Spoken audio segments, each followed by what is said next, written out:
Okay, here's our problem. We have some reactant. Its half-life is 400 seconds. We start with half a mole per liter of it. What's its concentration after 2800 seconds? Now, here's a way to go about it. It's probably not the best way to go about it.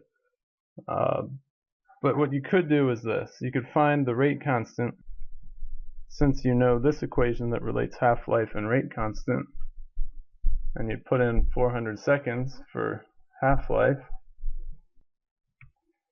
and you get K. And now you could be like, oh, well, I know the rate constant. I can use the first order integrated rate law equation.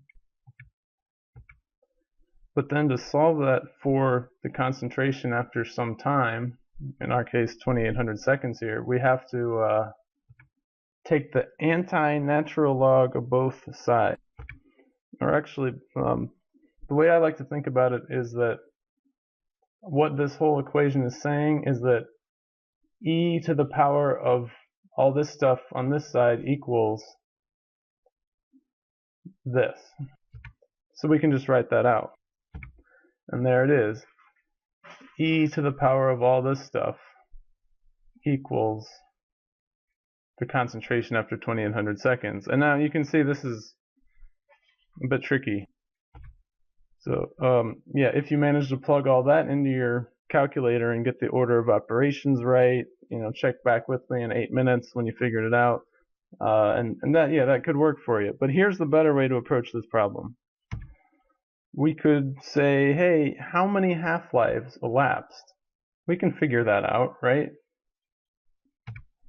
How many times does 400 go into 2800? That looks to be exactly 7.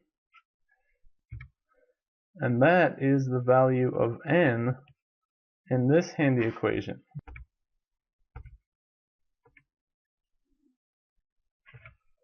So the half-life equation is probably a lot simpler here.